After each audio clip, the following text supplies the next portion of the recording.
كانوا بيجربوا عليه وهو طفل وحولوه لحاجة شبه الساحر. وتحت طوكيو في الضلمة في مكان سري تحت الأرض، ناس أغنياء أو بيتجمعوا في ساحة قتال علشان يتفرجوا على وحوش بتدبح في بعض. الكائنات دي اسمهم لعيبة، مخلوقات معمولة في المعامل، ملهمش إرادة ولا اختيار، كل اللي جواهم غريزة القتل وبس. والقتال ده بيكسبهم مليارات من القمار، لأن الأغنياء بيعشقوا يتفرجوا على الدم. لكن في ليلة كل حاجة بتبوظ، لاعب جديد بيطلع من زنزانته وبيقتل العالم اللي كان بيراقبه. بس الغريب إنه ما كانش بيهاجم بعشوائية، عمل حاجة ولا لاعب عملها قبل كده، اتكلم وقال للاعب تاني يهجم على المتفرجين، والساحة بتتحول لمذبحة، و13 لاعب بيهربوا للمدينة وبيختفوا وسط البشر. وسط الفوضى دي عالم اسمه كاكي بيهرب، هو شايل طفل في حضنه، مديره بيحاول يمنعه لكنه بيقوله ان الطفل ده ابنه، وبيختفي في الضلمه. الطفل ده ما كانش المفروض يتوجد اصلا. الشركه اللي عملت اللعيبه كانت عامله كمان سلاح مخصوص علشان يصطادهم ويدمرهم، وسموه زد.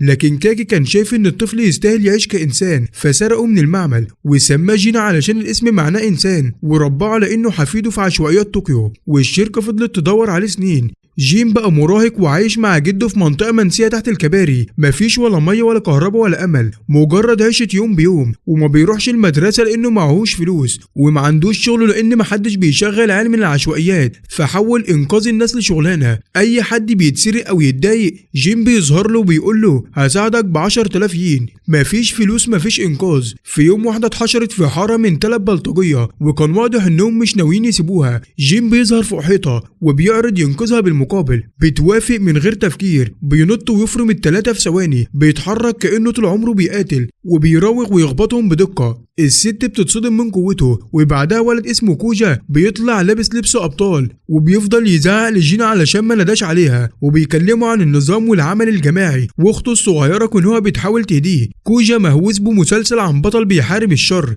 وكان دايما بيجر جين معاه دوريات في المدينة. جين شايف الموضوع سخيف بس بيستحمله لأنه صاحبه الوحيد. الفرق بينهم واضح، كوجا شايف مجرمين وجين شايف ناس في خطر. كوجا عايز عدالة وجين عاوز فلوس، لأنه فاهم إن البقاء أهم وإن العدل ما بيشبعش. ولما الست بتيجي تدفع لجين، كوجا بيشده وبيمنعه وبيقول له إن العدل ما بيتاخدش عليه مقابل، وجين بيفضل يزعق عاوز فلوسه. وفي الجنينة جين بيلاحظ إن إيد كونوها متربطة ويوريها العلامة اللي في كفه، دايرة محفورة في إيده وبيسميها خاتم الملاك. جده قال له يخبيها بس هو وراهم علشان صحابه. كونو بتقول له دي خدشة بسيطة، فبيقول لها تحط عليها ريقة علشان جده قال إن البشر عندهم قدرة على الشفاء، وهو ما يعرفش قد إيه الكلام ده غلط. وبعد شوية الست بتيجي تديله الفلوس واسمها أكامي، وبتديله كارت وتقول له هتعزمه على أكل. جين بيرجع البيت، ولما بيوصل بيلاقي الدنيا كلها دم، جثث الجيران مرمية. قلبه بيدق وبيجري على البيت، وبيلاقي جده مسند على الحيطة ومجروح. جين فاكرهم نايمين، بيقعد يهزر ويقول له هيحط ريق على الجروح، لكن كاكي بيفهم ان الكذبة خلصت، وبيقول له انهم مش نايمين دول راحوا. وجين ما بيفهمش يعني ايه، فبيحضنه ويقول له ان العنف هو اللي وصلهم لكده. وبعدين نفسه بيطلع وجين فاكره تعبان، بيحطه على العربية ويمشي تحت المطر العيادة، وبيخبط ويترجى. صاحب العيادة بيطلب فلوس، معهوش غير شوية فكة، فبيزق ويقفل الباب. جين بيكمل في المطر ويعدي على بيوت منورة، وبيشوف عائلات بتضحك، وبيحس بحاجات عمره ما حسها، وبيحاول يكلم كوجا بتليفونهم بس ابوه بيمسكه ويكسره. المكالمة بتقطع وجين بيفتكر ان صاحبه تجاهله، بيفتكر كارت اكامو ويروح لها، بتاخده على المستشفى. البوليس بيجي ويعرفوا الجروح، واحد اسمه وحش الرياح، وظابط بيديله قلاده كانت بتاعت جده وبيقول له ارفع راسك. جين بيسأله يعني ايه امل، فبيشاور على اكامو وبيقول له دي املك، وهي بتاخده يعيش معاها وبتحممه وتأكله وتعامله كعيلة، وبتقول له يبطل يقول لها يا مدام ويقول لها اختي الكبيرة. وبتسأله عمره استحمى مع امه قبل كده، بيقول لها ما كانش عنده غير جده وبس. قامي حضنته جامد لانها شايفه قد ايه هو مكسور من جواه. وجين حس بدفقة مشاعر عمره ما حسها قبل كده، وعيونه دمعت وعيط من غير ما يفهم ليه. بس الكابوس مخلص. تاني يوم جين واكيمي نزلوا يشتروا حاجات مع بعض. هي كانت فرحانه وهو بيحاول يكون فرحان، وهم راجعين فجأة لسان طلع من ولا حاجه اخترق صدر اكيمي. المعتدل المتسلل لقى جين طلع لاعب وحش شبه الحرباوي يطول لسانه زي السكينه، وقال ان هو اللي قتل كاكي وكل اللي في المنطقه، لانه كان بيدور على جين بالذات. لانه حاسس بحقيقته. جين وقف قدام اكيمي يحميها، لكن الوحش طعنه في صدره ورماه على جنب كانه زباله. قبل ما الوحش يخلص على امي قدرت تضربه وتوقعه، لكن شق وشها وساب جرح عميق. وفي اللحظه دي حاجه صحيت جوه جين، عيونه اتغيرت وشعره فرد وبرق لف حوالين جسمه، والخاتم اللي في ايده نور قوي علشان حاجه جواه استجابت للخطر.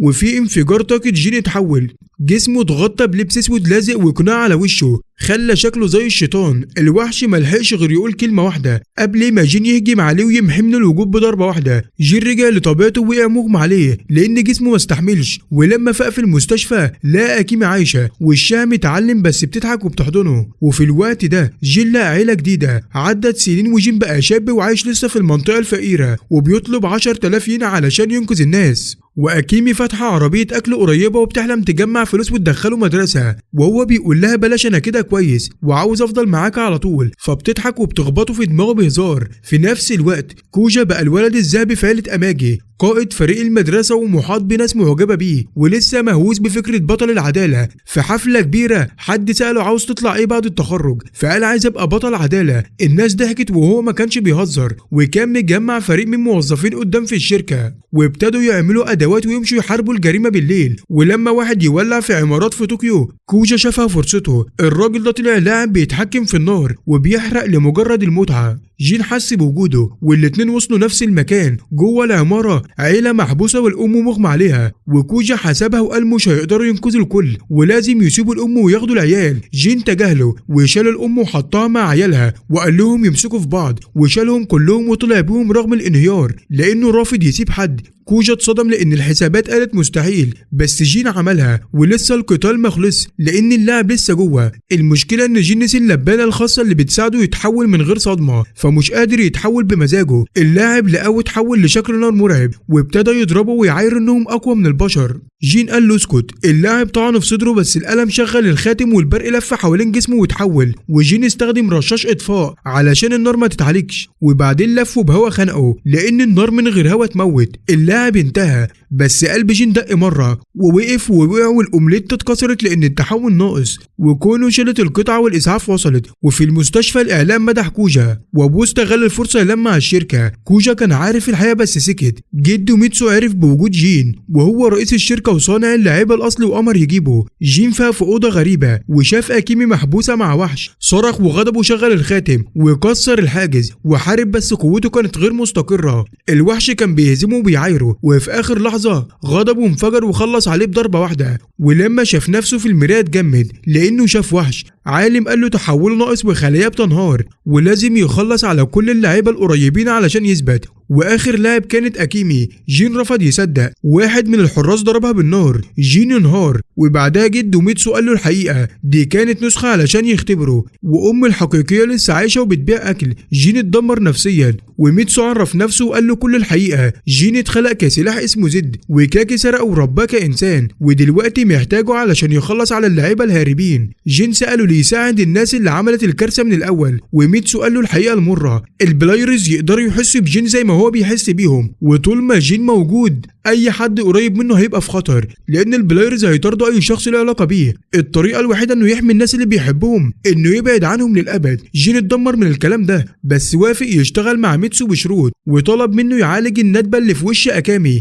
ويساعدها تلاقي ابنها اللي ضاع منها من سنين. قصاد ده جين هيبقى زد ويبتدي يصطاد البلايرز. من اللحظه دي جين ساب حياته الانسانيه وميتسو اخده عميق تحت الارض لمكان اسمه الارض المنسيه، وده كان اطلال اول معمل اتعمل في البلايرز. وهناك كان في جهاز ضخم اسمه حلقه الكشف كانوا بيستخدموه يجبروا البلايرز يظهروا شكلهم الحقيقي. خاتم جين كان له علاقه بالجهاز ده، بس حتى ميتسو نفسه ما كانش فاهم العلاقه دي بالكامل. وهو ماشي من المكان جين عدى جنب كشك الاكل بتاع اكامي من غير ما يقف. هي حست ان في حاجه غلط وطلعت تجري بره محتاره وحاسه انها كانت مستنيه حد، بس جين كان اختفى لانه ما قدرش يعرضها للخطر. وبعدها بشويه كونو وصلت الكشك وقامت ده تكون الدلايه بتاعت كاكي لانها حاسه ان كونو هي اللي ممكن تشوف جين تاني. ومن الظل كان في راجل اسمه هيتاني بيبتسم لانه مستني اللحظه دي من زمان قوي. عدى سنتين وجين كان بيتدرب في السر في منشآت ميتسو. جسمه اتفحص واتحلل علشان يعملوا له ادوات خاصه وبدله معموله مخصوص بتندمج مع جسمه وقت التحول، وعلكه خاصه بتنبه عوامل التحول عنده علشان يقدر يتحول من غير ألم نفسي. بقى اقوى واسرع واكثر تحكم، بس تحوله لسه ناقص لان العلماء مش عارفين ازاي يوصلوا للمرحله اللي بعد كده. جين رجع يعيش في اندر وكان بيحارب البلاير في الخفا وما بيظهرش نفسه لاي حد من ماضيه. المشردين لاحظوا ان الجريمه العنيفه قلت قوي بس ما كانوش عارفين السبب لان جين كان بيشتغل لوحده تماما. في نفس الوقت كوجر كان عايش سنتين من العذاب لانه عارف ان جين هو البطل الحقيقي في حادثه الحريق، وعارف ان هو اتجمد مكانه وجين هو اللي انقذ الناس والذنب كان واكله. مساعدته هيامي كانت شغاله على مشروع سري، بدله بتقوي الاداء ومتاثره ببطل الانمي المفضل عند كوجر. البدله بتستخدم تكنولوجيا شركه اماجي علشان تزود القوه والسرعه والقدره القتاليه. ولما كوجر شاف النموذج الاولي عيط من الفرحه لانه حس ان دي فرصته يبقى بطل بجد. بس كان في حد بيراقبه من زمان، راجل عجوز غريب اسمه جيرو كان بيختبر مفهومه عن العداله. وجيرو بيكره عيله اماجي لان سيسو ابو كوجر دفنوا حي من سنين علشان يخبي تجارب البلاير، وابنه إتشيرو مات في السجن تحت الارض ده. بس جيرو ما ماتش، استخدم حمض البلاير علشان يرجع ابنه للحياه ويكمل هو عايش بقوه الكراهيه. دلوقتي الاتنين بيخططوا للانتقام من عيله اماجي مع طرف غامض في حدث توزيع اكل في اندر تاون. كونو وامها كانوا بيوزعوا اكل على المشردين، وجين عدى من هناك وكونو عرفته على طول. جريت وراه وقالت له انها لسه بتشوف اكامي احيانا، وقالت له ان امي وصل لها جواب بيقول ان جين رجع واتقابل مع اهله. جين وقف فجاه لانه عارف ان الجواب ده كذبه عملها فريق ميتسو علشان يفسروا اختفائه، وقال لكونو تبطل تيجي ناحيته ومشي من غير ما يبص وراه لانه فاكر تحذير ميتسو ان البلاير هيستهدفوا اي حد قريب منه. وكونو ما فهمتش ليه بقى قاسي كده وفضلت واقفه ماسكه الدلايه اللي كانت محتفظه بيها من سنين. ولما جين رجع بيته لقى بنت شعرها ورد اسمها هناكو مستخبيه في الدولاب. كانت مرعوبه لانها شافت وحش دب وش واحد وفضلت هربانه من وقتها. جين قال لها تمشي بس رفضت لانها خايفه تبقى لوحدها. غصب عنه سابها تبات، وفي الليل حس بخطر وطلع يجري يستكشف وساب هناكو وراه. الوحش اللي كان بيطاردها لحقها وكان شريك وحش الرمل وبلاير من نوع الحشرات يقدر يعمل نسخ من نفسه. اتنين منهم حصروها وفضلوا يهزقوها ويقولوا لها ان ملهاش قيمه. جين ظهر وقال لهم هينقذها مقابل 10,000 ين. وافقت لانها ما عندهاش حل تاني، وواحد سخر منه علشان بياخد فلوس. فجين وقعهم كلهم في لحظه، بس وحش الرمل كان عايش اتحول لشكل الحقيقي وهجم على جين. وجين ما قدرش يتحول لان نسي العلكه في البيت. القتال كان وحشي لان جسم الوحش كان بيطلع جزئيات بتاكل في جلد جين. ولما الامل كان بيضيع الخاتم بتاع جين اشتغل لوحده ودمر جسم الوحش، بس ما خدش باله ان راسه اتحولت لحشره وهربت. جسم جين ابتدى يدوب لان البلاير لسه عايش في حته تانيه. وفي اللحظه دي ظهر الكناس، شخصيه لابسه عبايه بيخدم جماعة من البلاير اسمهم الأشرار، ومهمته يقضي على أي بلاير يخالف القوانين ويأذي البشر. قضى على راس وحش الرمل وأنقذ حياة جين، وبعدين لمس جين بسيفه وما حصلش أي حاجة. اتلخبط لأن السيف المفروض يدوب أي بلاير، بس جين ما دبش لأنه لا بلاير ولا إنسان. قبل ما يستوعب ظهر هيتاني من الضلمه وقال له يبعد لان زدت مش شغله. جين سأله هو مين فابتسم وقال انه مستنيه من زمان وفاكر يوم ما زدت اتولد، وقال له يهتم بالبنت اللي شايلها وبعدين اختفى. وبعد كده فريق ميتسو شرح اللي حصل وقالوا ان الكناس بيشتغل مع جماعه بلاير قرروا يعيشوا بسلام مع البشر وليهم قوانين صارمه واي حد يخالفها بيتعدم. بس هيتاني كان بيلعب لعبة تانية لأن واحد منهم بس بيستغل البشر والبلاير لمصلحته. في نفس الوقت كوجر استلم بدلته الجديدة، درع أبيض بجناحات على الجبهة وكاب طويل شبه بطل الأنمي اللي بيحبه.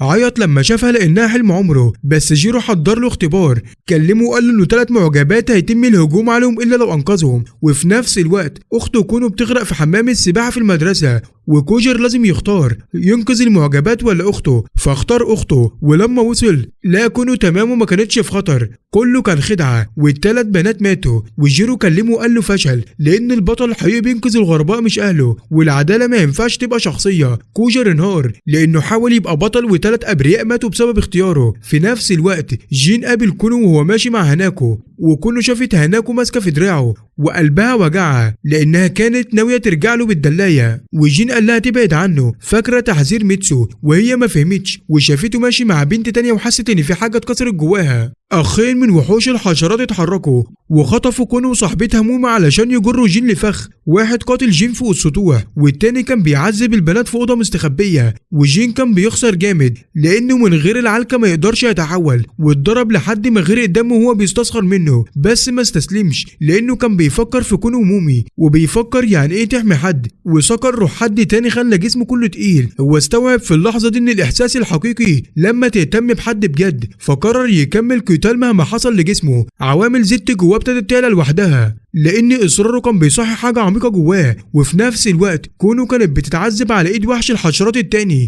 قطع رقبتها قطع بسيط ينزل دم بس لانه مستمتع بخوفها، والصدمه كانت عنيفه لدرجه انها فقدت السيطره على نفسها. كوجا وصل وهو لابس بدله الفا ولقى كونو مصابه، شالها وطار بيها لمكان امن بس كانت فقدت سوائل كتير. جين اخيرا لقى الاوضه اللي البنات كانوا محبوسين فيها وحررهم، لكن قبل ما يهربوا وحش الحشرات طعنه من ظهره في صدره. المفروض جين يكون خلص، بس اللي حصل ان خاتم الملاك بتاعه اشتغل والتحول وقف في النص لانه لسه مش قوي كفايه يوصل لاقصى قوه. وساعتها ظهر هيتاني وقال له ان الالم ما بقاش هو المفتاح لتحوله لانه اتطور وعدى المرحله دي، اللي محتاجه دلوقتي حاجه تانيه خالص. هيتاني طلع وتد معمول من شظايا حلقه الكشف، الجهاز الضخم اللي في الارض المنسيه اللي كان بيجبر البلاير يظهروا شكلهم الحقيقي، وقال له ان الوتد ده مرتبط بخاتم الملاك بتاعه بطرق حتى ميتسو مش فاهمها، وبعدها غرسه في صدره. الالم كان ابشع من اي حاجه جين حس بيها قبل كده، جسمه اتشد بعنف والولد اتسحب جواه وبرق انفجر حواليه، وكره نور بيضاء اتكونت في نص صدره. وبعدين جين انفجر، عمود نور احمر اتضرب في السماء واتشاف من كل المدينه، وموجه الصدمه دمرت المبنى اللي حواليه من قوه الطاقه. ولما النور اختفى جين وصل اخيرا لشكله الكامل، جسمه بقى احمر بدل ما هو ابيض، وقرونه اطول واحد، وهالته مرعبه كانه زعيم شياطين. هيتاني كان بيتفرج برضا لان الكاريزما اتولدت اخيرا. شكل جين الاحمر كان فوق اي توقع، سرعته زادت بشكل يخلي اي نظام تتبعه بالعافيه يلحقه، وقوته بقت خرافيه. وخاتم الملاك بقى ليه قدره مرعبه جديده، يقدر يجبر اي بلاير قريب يرجع لشكله الحقيقي غصب عنه. جين تتبع وحش الحشرات اللي فاضل وشغل الخاتم. الوحش حاول يقاوم بس قوه حلقه الكشف كسرت سيطرته واتدمر التنكر البشري وظهر شكله الحقيقي. حاول يقاتل بس جين كان بيتفادى الهجمات كأن الزمن بطيء وثبته بسهوله لان فرق القوه كان شاسع. هيتاني ظهر وقال لجين يخلص عليه، ووحش الحشرات كان مولع غضب لانه عرف ان هيتاني هو اللي حرضهم يهاجموا جين من الاول. بس هيتاني اعترف انه كان بيستخدمهم بس علشان يدفع جين لشكله النهائي، وانهم ما كانوش يهموه، مجرد ادوات. جين انهى الوحش من غير تردد ودمر النسخه اللي طلعت من جسمه قبل ما تهرب. بس حصلت حاجه غلط، الكره اللي في صدر جين اتشققت وقوته ابتدت تتلخبط ورجع لشكله الابيض لان جسمه ما قدرش يحافظ على التحول الاحمر. في نفس الوقت كوجا كان بيقاتل وحش الحشرات التاني ببدله الفا، والوحش كان بيطلع نسخ بلا حدود فكان شبه مستحيل يتقضى عليه نهائيا. جين وكوجا اشتغلوا مع بعض لاول مره من ايام الطفوله ونظموا هجومهم علشان يقضوا على الوحش الاصلي، وكل نسخه في نفس اللحظه لان دي الطريقه الوحيده يوقفوا تجديده. ولما المعركه خلصت جين رجع لشكل الانسان، وكوجا شاف وشه اخيرا وعرف انه جين طول الوقت وانهار من العياط لانه فهم ان جين كان بيحارب الوحش لوحده وهو كان بيلعب دور البطل والذنب كسره. جين شال هناكو ووداها البيت، فاقت وحضنته وهي بتعيط من الرعب وهو اعتذر لها انه سابها لوحدها. لاول مره من سنين جين سمح لحد يقرب منه. كوجا كان عايز اجابات فميتسو اخده هو وجين للمنشأة البحثيه وكشف لهم كل حاجه، البلاير والحلبات والزيت وكل التاريخ الاسود لشركه اوميجي. كوجا اتصدم من اللي عيلته عملته بس في نفس الوقت اتحمس وقال لجين انهم يقاتلوا سوا زي زمان ويبقوا شركاء عدل. جين وقف له وقال له انهم عمرهم ما كانوا فريق. كوجا ورى الرسمه لشكل زيت الاحمر واقترح يسموه زيت مان، وجين قال له يخبي الرسمه ويبطل يتعامل مع الموضوع كلعبه لان صيد البلاير مش متعه، ده بقاء. في المستشفى كونو سالت جين وكوجا عن الوحوش وافتكرت كلام وحش الحشرات عن ان عيله اماجي هي اللي صنعت البلاير فكانت عايزه الحقيقه. جين كذب وقال لها انهم ما يعرفوش حاجه وكوجا اتلخبط، بس جين كان عارف ان الحقيقه هتعرضها لخطر اكبر وفي حاجات احسن تفضل مستخبيه. بعد كده جين خد هناكو البيت وقضوا الليله مع بعض، ولاول مره في حياته سمح لنفسه يحلم بمستقبل طبيعي. قال لها انه عاوز يجمع فلوس ويشتري بيت ويكون اسره. هناكو اتاثرت لان عمر ما حد كلمها عن مستقبل معاها، وقالت له انها عايزه تبقى عيلته هي كمان. بس في المنشأة البحثيه كان عند ميتسو سر اخير. اخد جين لقابه مخفى عميق تحت الارض، جواه خزان مليان سائل حفظ وراسي فيه راس كاكي. جين وقع على ركبته وميتسو شرح ان جسم كاكي اتدمر بس مخه كان ينفع يتحفظ، وفضلوا عايشين السنين دي كلها ويستخدموا عقله كبنك بيانات. افكار كانزوكي ظهرت على شاشه وسال جين عامل ايه، وساله لو لسه معاه الحجر الاحمر من الدلايه، وجين ما قدرش يتكلم، كان بس باصص لراس جده والدموع نازله. وميتسو قال له ان كاكي هو الوحيد اللي عارف يكمل تحوله، بس جين ما بقاش مهتم بالقوه. قرب من الخزان وبص لجده اخر مره، وبعدين فصل الاسلاك علشان يسيبه يرتاح. رساله كاكي الاخيره ظهرت على الشاشه وسالت جين عامل ايه، وجين رد وهو بيعيط وقال له انه بياكل كويس. والشاشه طفت وهيتان اتحرك، باستخدام حمض جيك من معارك سابقة عمل نسختين وبعتهم لقصر أماجي، مهمتهم يسرقوا الدلاية اللي فيها الحجر الأحمر اللي كاكي ذكره. النسخ هجمت كونو في أوضتها وكانت مرعوبة لأنهم شبه جين بالظبط، وجين الحقيقي وصل في اللحظة الأخيرة مع كوجا وميتسو، والنسخ كانت ناقصة وابتدت تسيح أثناء القتال، بس واحدة هربت بالدلاية وبعدها القصر انفجر لأن جيرو كان زارع متفجرات في كل المكان وهم متشغلين بالهجوم. بيت عيلة أماجي اتدمر وكونو نجت، بس ثقتها اتحطمت لانها شافت نسخه مثاليه من جين بتحاول تاذيها. ازاي تثق في اي حد دلوقتي؟ في نفس الوقت صداع هاناكو كان بيزيد بسبب خناقتها مع اهلها عن حياتها، وكانت حاسه ان محدش فاهمها غير جين. رجعت له واعترفت بكل حاجه وقالت له انها ما قدرتش تعيش من غيره وانها عايزه تبقى عيلته. وفي مكان تاني من المدينه هيتاني بقى معاه كل اللي محتاجه، جمع جيش من البلاير اللي زهقوا من الاختباء، ومعاه الحجر الاحمر وخطه تغيير العالم لانه هيكشف وجود البلاير لكل البشر. في نفس الوقت سيد الاشرار كلم جين وطلب مساعدته يوقف هيتاني، وجين واقف لانه لازم يتوقف قبل ما يدمر كل حاجه. وكوجا كان واقف جنب حمام سباحه المدرسه وكله طافيه على ظهرها وبصه للسقف الزجاج، عينيها هاديه بس جسمها مشدود، وفجاه لفت وغرقت لحظه. وكوجا افتكرها بتغرق وقلبه جري، لكنها وقفت بسرعه وقالت انها بتتمرن علشان عندها اختبار سباحه ومش عايزه تتكسف. كوجا سكت شويه وافتكر كلامها عن عدالته وانه بس بيحب التصفيق، وافتكر ابتسامتها المتردده وحس بالوجع، وبص لها وقال لها انه هيبقى اقوى ويوريها عدالته بجد. هي ابتسمت بلطف بس هو حس انها مش مصدقه قوي. في قاعده الفا كوجا وقف قدام فريقه والبدله البيضاء مستنياه. الفريق راجع الانظمه والسلاح وهو طلب منهم يطمنوا امه. هياما قالت له ان معلومات جيرو ممكن تكون فخ، وكوجا رد انه عارف انه ما يقدرش يتجاهل اي حاجه تخص كونه. وفي جراج في المدينه كوجا كان مستني بلبسه العادي والشنطه جنبه، وعربيه جيرو وصلت ووقفت. جيرو قال لكوجا يركب العربيه علشان يوديها عند اخته، وكوجا ركب جنب السواق، وفريق الفا كان متابع العربيه على الشاشات وبيكلمه في السماعه. وجيرو كان سايق بهدوء في الشوارع وبيتكلم بنبره هزار، وقال له انه عاوز يعمل له اختبار تاني عن العداله. وكوجا بص له بحده وقال له انه مش عاوز غير كونه. والعربيه وقفت على الاشاره، وفجاه جيرو رش حاجه في وش كوجا، حس بحرقه في مناخيره والدنيا زغللت قدامه. جسمه ضعف في ثواني وراح في النوم على الكرسي، واشاره التتبع على شاشه القاعده ابتدت تضعف. والفريق نادى اسم كوجا بس الاشاره بقت مش مستقره. جوه القاعده هيامي كان قاعد على الكونسول الرئيسي. الفريق قال له انهم فقدوا اشاره كوجا، فقال لهم اكيد تشويش، وادعى انه بيظبط النظام وهو في الحقيقه كان مقلل مدى التتبع بايده. رجع ظهره وقال لهم انه هيحاول يرجع الاشاره، بس يعني كانت باينه انها ناويه على حاجه تانيه. كوجا فتح عينه واحده واحده ولقى نفسه نايم على سرير في مبنى غريب، دماغه بتوجعه شويه، ولاحظ سلاحه جنبه وفي سماعه في ودنه. وصوت جيرو طلع وقال له ان اختبار جديد ابتدى، وقال له ان سلاحه معاه بس مفيش شبكه موبايل ولازم يواجه الاختبار لوحده. كوجا قام وفتح الباب وطلع ممر طويل،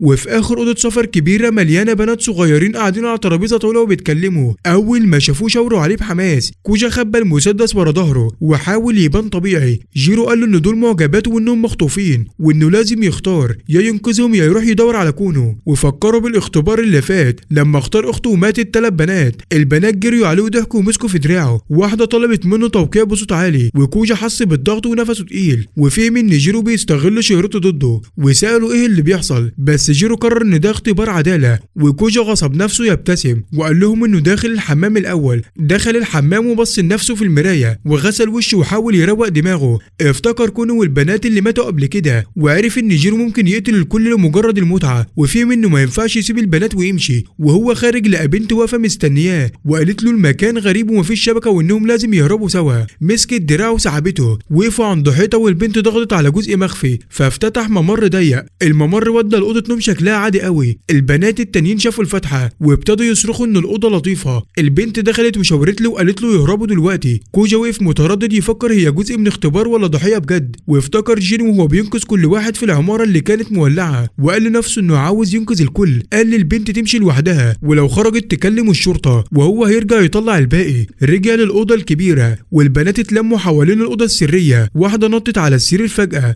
بلوك خرسانة تقيل وقع من السقف وسحقها. المكان سكت لحظة وبعدين الدم والتراب اتنصروا. البنات صرخوا برعب وجريوا ناحية المخرج. كوجا صرخ وقال لهم يوقفوا علشان المكان كله فخاخ، بس الهلع سيطر عليهم. البنت اللي كانت طالبة توقيع جريت وخبطته على وشه وقالت له ان ده كله بسببه وانه قاتل. حاول يكلمها بس ما سمعتش. المجموعة اندفعت في الممر. الباب اللي في الاخر فتح وظهر اسانسير. شوية جريوا ناحيته. باب الاسانسير قفل وحبس بنت بره والباقي فضلوا جوه، ومعاهم بنت شعرها وردي كانت ساكته وبتراقب. صوت خطوات تقيله معدن دوا في الممر. كوجا لف وشاف راجل زعيم عملاق شكله انسان معدن ومطارق بدل الايدين. صوت جيرو قال له ده الجزء الجاي من الاختبار، وقال له ان الاسانسير بيوديله، وساله هيسيب البنات ويجيله ولا يفضل يحارب الزعيم علشان يحميهم. كوجا بص للبنات المرتعشه ورفع سلاحه رغم وجعه وقال انه ما يقدرش يسيبهم يموتوا. اندفع على الراجل الزعيم. المطارق نزلت بقوه صاحقه وهو بالعافيه بيتفاداها وبيصد بسلاحه. كل ضربه كانت بتزلزل عظمته بس ما تراجعش. جيرو شتمه في السماعه وسخر من عدالته. وفي حته تانيه من المدينه كونو كانت قاعده في شقه اكامي الصغيره ماسكه جواب وبتبص فيه، واكامي بتحضر شاي وبصاله. عيون كونو كانت منفخه من العياط والتعب.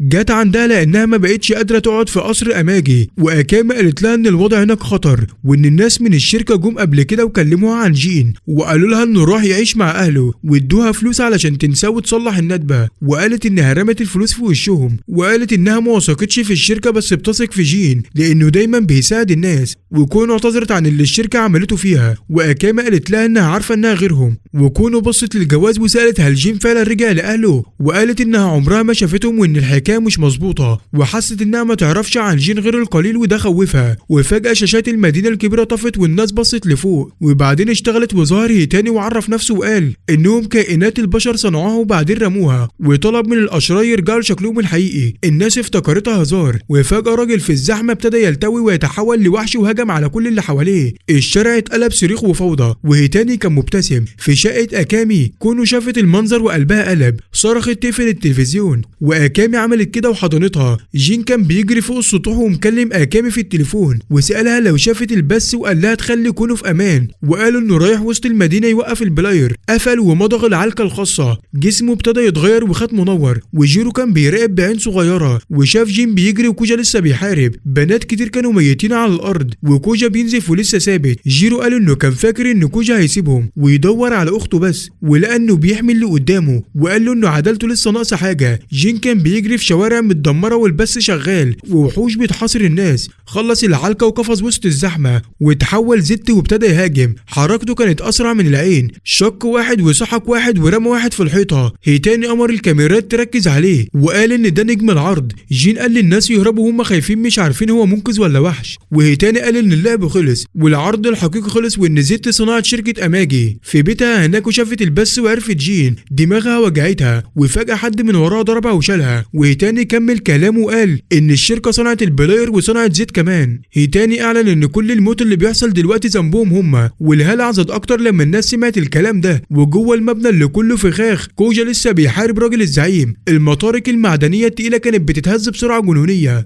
وكوجا كان بيصد الضربات بوضع السيف وبعدين بيحول على وضع الضرب ويضرب على المفاصل. كل خبطه كانت بتوجعه في دراعه ورجله، بس جواه كان حاسس بحاجه غريبه، كان حاسس بحماس وفهم ان ده الاحساس الحقيقي للعداله بالنسبه له. عداله بتواجه الشر وش في وش. وكوجا قدر في الاخر يقطع بعمق جسم الزعيم وظهر نسيج حي جواه، وساعتها فهم ان ده مش مجرد زعيم، ده بلاير. الزعيمه ركلته ورمته في الحيطه بقوه، وكوجا غصب عنه بيقوم واندفع تاني وفضل يبدل بين السيف والضرب بسرعه لحد ما دمر البلاير الآلي. من راسه المكسوره طلعت حشره صغيره شكلها عين وجريت على الارض وطلعت على الحيطه. وفي نفس اللحظه ايتشو حس بألم في دماغه لان الحشره كانت مرتبطه بيه، وجيرو اتضايق لما عرف ان كوجا خلص على اداه الاختبار، بس شاف فرصه جديده. في الشوارع المهدومه المحقق سياما ومعاه المساعدين وصلوا مكان جريمه وشافوا جثث وحوش وشخص طويل واقف بينهم. كان جين اللي رجع لشكل الانسان. الناس حواليه خافت وصرخت انه وحش، وسياما تدخل بسرعه وقال انه هيقبض على جين، ومسكوا من دراعه وبعده عن الزحمه الغضبانه. القبض المزيف ده حماه من الناس. في نفس الوقت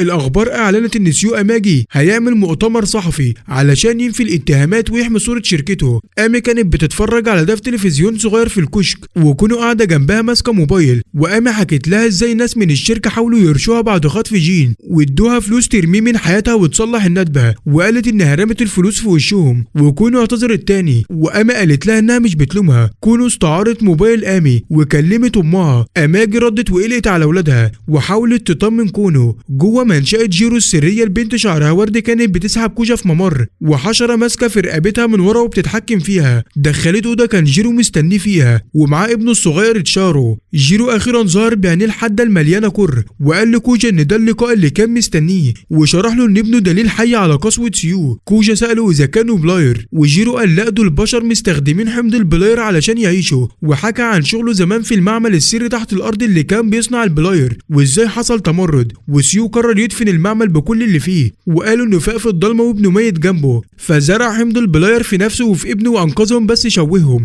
وقال ان الكره هو اللي مخليه عايش. وبعد سنين هيتاني لقاهم وحررهم، وقال ان هو اللي ربى ابنه على الكره، وان عاوز كوجا اللي يقتل ابوه، ودي العداله الحقيقيه في رايه. هيامي دخل وقف جنب جيرو وكوجا وفهم انه كان شغال معاه طول الوقت، وفجاه البنت اللي شعرها ورد صوبت مسدس كوجا عليه تحت سيطره تشاو. الحشره نبضت على رقبتها، وهيامي طلب من جيرو يهدى ويمشي على الخطه، وقال ان كوجا لازم يفضل عايش كرمز، وكشف طموحه انه يسيطر على شركه اماجي ويستخدم كوجا كبطل وهو يحكم من الظل، وقال انه مول مشاريع البلاير. وفي المؤتمر الصحفي سيو كان على المنصه، وفجاه واحد قدامه وتحت سيطره الحشره وقال ان كلامه تاني صح، ورمى مستندات بتثبت كل حاجه، واتهم سيو بنشر الفوضى. وبعدين حط المسدس على دماغه وضرب نفسه قدام الكل. القاعه اتقلبت صريخ والصوره اتنشرت، وجيرو امر هيامي يقتل كوجا. هيامي تردد وجيرو هدده بالحشره. هيامي قال له انه يفضل يسيطر عليه بنظام الفا. كوجا سمع وفهم انه كان مجرد اداه، شغل السيف وضرب هيامي ضربه قاتله، وبعدين ضرب جيرو وابنه بالرصاص. السيطره اتكسرت والحشره وقعت والبنت وقعت مغمى عليها. هيامي قال له انه كان لازم يلعب الدور، وكوجا قال له كنت شايفك اخ كبير ودلوقتي شايفك متلاعب وقاتل. جيرو ضحك وقال له انه كسب كده، وكوجا شال البنت وطلع. وفريق الفا وصلوا وقدموا البدله المطوره اللي بتطير، قال لهم يفتحوا كل القوه، وطار ناحيه مبنى اماجي. في المؤتمر هيتاني ظهر والحراس ضربوا، بس واحد متضرع صد الرصاص، وكوجا طار في السماء. جين دخل القاعه وهيتاني سخر منه وغرز ايده في صدره وطلع الوتد الاحمر. جين وقع وهيتاني قال له يقبله لو عاوز يعيش. كوجا كسر الشباك ونزل وقطع الوحش وجرى على جين، وسيو صرخ يأمره يقتله، ووراهم جنود ببدل تقيله، وقال ان الفا مجرد نموذج، هو كان بيتعامل مع البدل والجنود على انهم ادوات تترمي. وكوجا بص لابوه بص لجين وسمع ابوه وهو بيأمره يضرب، بس بدل ما ينفذ رفع سلاحه ووجهه على سيو. سيو بص له بصدمه وما كانش مصدق. كوجا قال له ان ابوه هو اصل الشر اللي بدأ كل ده، واتهمه انه صنع البلاير وغطى على الجرائم وكان بيتعامل مع الناس كانهم قطع شطرنج. جين كان واقف مذهول وهو بيشوف اللي بيحصل. الجنود وجهوا اسلحتهم على كوجا، وبدلته بدأت تطلع انذارات خطر ان كذا سلاح متوجه عليه. كوجا تردد لحظه صغيره وبعدين ضرب، وفي نفس اللحظه اماجي جريت ورميت نفسها بين كوجا وسيو. الطلقه دخلت في صدرها، وطلقه تانية ضربت سيو ومات في الحال. الاتنين وقعوا على الارض والدم انتشر حواليهم. القاعه سكتت لحظه صدمه، وبعدين الناس بدأت تصرخ واحده واحده.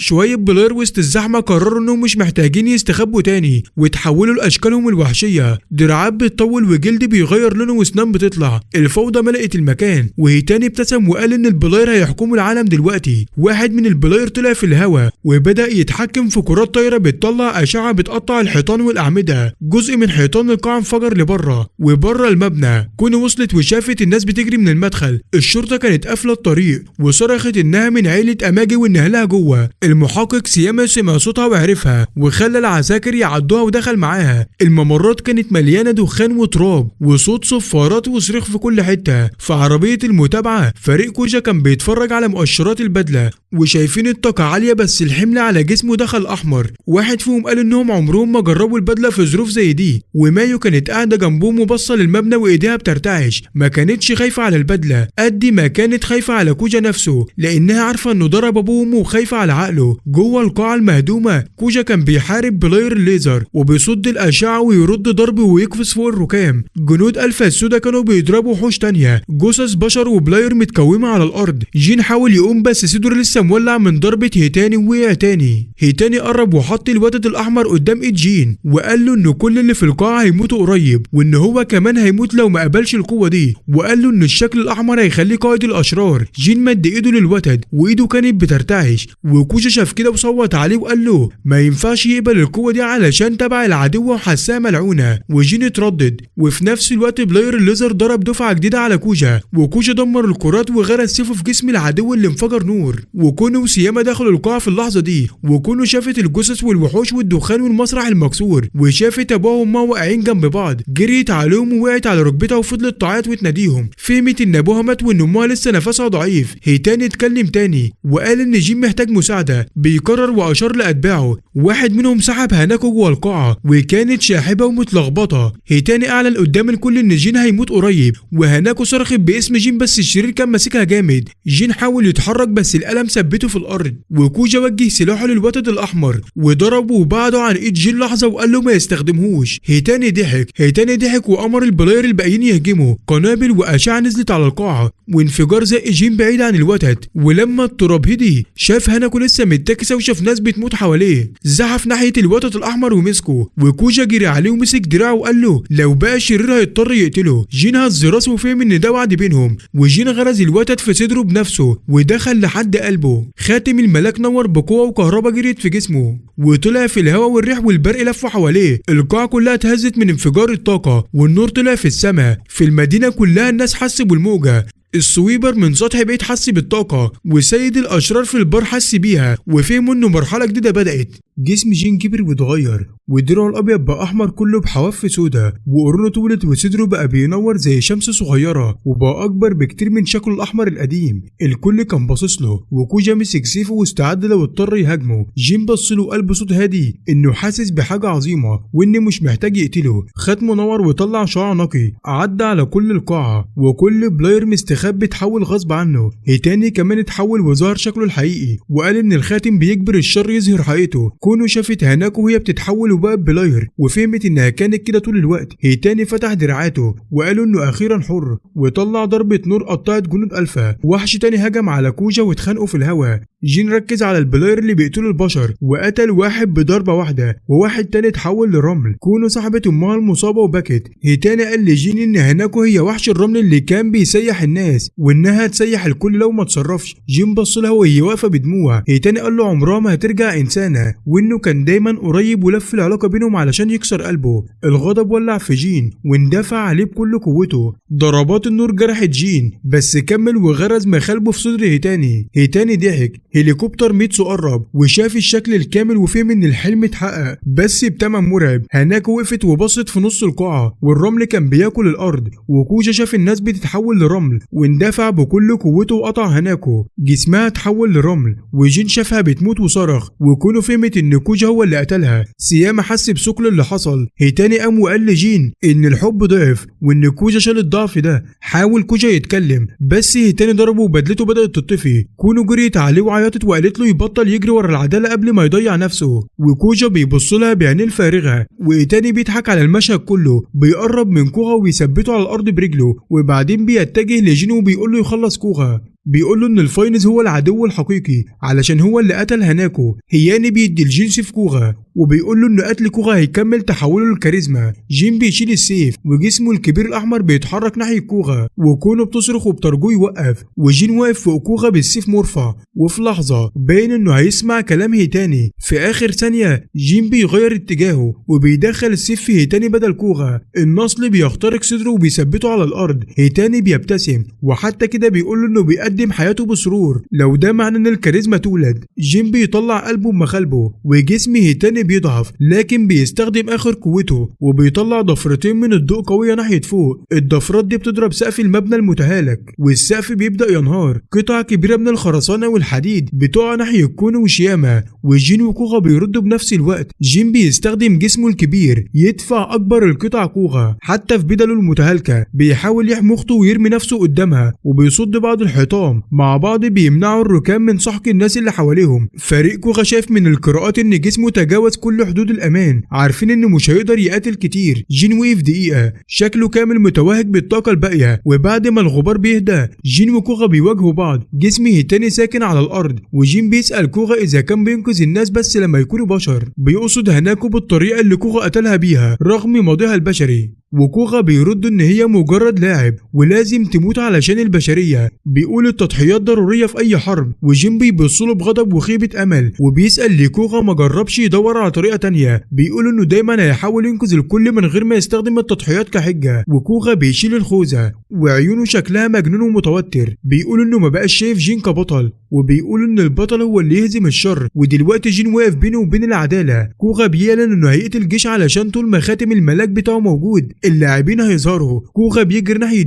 جين بيتفادى ضرباته بسهولة، بضربة واحدة بيرمي كوغا على الارض ويثبته. كوغا بيقوم تاني وبيعرف يتنفس بصعوبة، بيرجع سلاحه على وضع المسدس وبيصوب على جين. وكونو بتعيط وبتقول له يوقف لكنه مش سامع. جين واقف ساكن مش بيتحرك يدافع عن نفسه، عيونه تعبانة لكن مصرة. ايد كوغا بترد وهو بيسحب الزناد، الطلقة بتخش القاعة. وبعد 3 سنين المدينة بترجع لحياة شبه طبيعية. بالليل لسه مع بعض اللاعبين بيظهروا في الحواري المظلمة. يوم من الايام لاعب بغرائز ملتوية بيحبس راجل بين الحيطان. قبل ما اللاعب يقتله الفاينز بينزل من فوق بالبدلة البيضاء، بيهزم اللاعب بضربة نظيفة. الراجل بيشكره، الفاينز بيقول له ينادي عليه في اي وقت يحتاج مساعدة. الاخبار بتتكلم عن الهجوم، بيقولوا ان حوادث اللاعبين قلت خلال ال3 سنين اللي فاتوا. الناس بتمدحه انه حافظ على السلام في المدينة، محدش عارف هويته الحقيقية. كوغا دلوقتي قاعد في مكتب الرئيس بتاع شركة اماجي، المكتب مليان ورق وشاشات، ومايو داخله مبتسمة. هما الاتنين دلوقتي في علاقة. كوغا بيسألها اللي جاية بدري كده في حين ان حفلة الشركة لسه ساعات، ومايو بتضحك وبتقول له عايزة تشوفه قبل الحفلة. بيتكلموا عن اللاعبين بسرعة وبيأملوا انه مفيش حاجة تعطل الحفلة. وكوغا فاكر اللحظة الأخيرة من 3 سنين فاتت لما بيدخل الرصاص على جين بيتحرك في آخر لحظة ويتجنب الضربة القاتلة، وبعدين بيرمي المسدس بعيد وبيثبته على الأرض. شكل جين بيتغير أكتر وأكتر، جناحين بيطلعوا من ظهره والخوذة بتغطي وشه بالكامل. هالته بتبقى عنيفة. الحارس بيحس إن الكاريزما على وشك الظهور، بيتحرك ناحية المبنى. جين بيرفع إيده ومستعد يقتل كوغا، لكن جوه قلبه حاجة بتقاوم. بيصرخ وبيجبر جسمه يقف. الجناحين والخوذة بتتحطم وبتتحول لجزئيات نور وبتختفي. شكل جين بيقل شوية لكنه لسه كامل. بيبص لكوغا. كونو وشياما بيكرروا الكلام اللي شياما قاله لما كان صغير، بيقول ان الناس لازم يرفعوا راسهم لفوق علشان مش هيلاقوا امل على الارض. بعدين بينط من على المبنى وبيختفي في الليل. كوغا بيحاول يجري وراه لكن ميتسو بيوقفه. ميتسو بيقول له ان جين لسه معاه خاتم التعرض، لكن تعليمات كاكي مخليه يحافظ على قلبه البشري. بيقول ان هيتاني فشل علشان مش قادر يمسح انسانية جين. بيشرح ان اللاعبين بيتولدوا بغريزة القتل، وان هو وكاكا حاولوا يستخدموا الغريزة دي لتدمير اللاعبين التانيين. عشان كده كاكي كان لازم يربي جين كبني ادم فاهم الحب والتعاطف علشان يقدر يسيطر على طبيعته. دلوقتي في الحاضر كوغا بيبص على المدينة، بيتساءل هل اللاعبين ساكتين علشان خايفين من الفاينز ولا خايفين من ظهور جين تاني كزيت. مايو بتقول له ما تقلقش، وبتقول له ان كل الناس شايفين الفاينز كبطل دلوقتي. وكوغا بيسألها ايه رأيها في العدالة، هي بتجاوب انه بالنسبة لها هو العدالة. تحت الارض كونو واكيمي بيوزعوا اكل على المتشردين، واقفين جنب بعض زي زمان مع اماجي. الناس بتشكرهم. المحقق شياما بيجي لهم ويسلم عليهم وبيسألهم لو سمعوا حاجة عن جين. كونو بتهز راسها لا. اكيمي بتتنهد وبتقول ان جين على الاقل ممكن يتصل مرة واحدة، وبتلاحظ ان بس الفاينز معروف كبطل من بعد المعركة الكبيرة. وشياما بيقول انه مازال مش متنازل عن البحث عن جين، وبيطلب منهم ينادوا لو شافوا جين تاني. وكونو بتبص للسما بالليل وبتسأل نفسها دلوقتي جين فين. في الليل بعد كده 2 بنات صغار بيقربوا من 2 شباب في حتة ضلمة. البنات بيتصرفوا بطريقة ودودة وبيلعبوا شوية غزل. الشباب بيحاولوا يقربوا منهم، وفجأة جين بيظهر قدامهم. خاتم الملاك بتاعه بيلمع وبينشر نبضة نور. البنات بيصرخوا والجسم البشري بتاعهم بيتحول لأشكال لاعبين. جين بيهاجم بسرعة ويقتل اللاعبين قبل ما يقدروا يتصرفوا. الشباب بيجروا في رعب من الظل. شخصية ضعيفة بتتفرج، هو هيتاني اللي نجا في حالة مدمرة. عيونه بتضيق وهو بيراقب جين. في موقع بناء تاني في المدينة جين واقف لوحده. الحارس بيظهر وراه بسيفه المضيء، بيقول لجين ان سيد الشر عايز يكلمه. جين بيحذره ان خاتم الملاك هيجبر السيد انه يرجع لو اتقابله. الحارس بيقول له انه لسه عاوز المقابله علشان السيد قلق. كمان بيحذره ان كوغا ممكن يكون خطر في التطور زي جين. جين بيهز راسه راسه، فاهم ان العالم لسه هش، بينط من على المبنى وهو ساقط بيشغل خاتم الملاك وبيتحول لزيت تاني، جسمه بيتوهج بالاحمر في السماء المظلمه، وهو ماشي بيصطاد في اي لاعبين لسه بيهددوا الناس. وبكده تكون انتهت حكايتنا النهارده. فقبل ما ننهي قصتنا لا تنسوا الصلاه على الرسول صلى الله عليه وسلم، ولا تنسوا اللايك والشير والكومنت. اشوف وشكم على خير.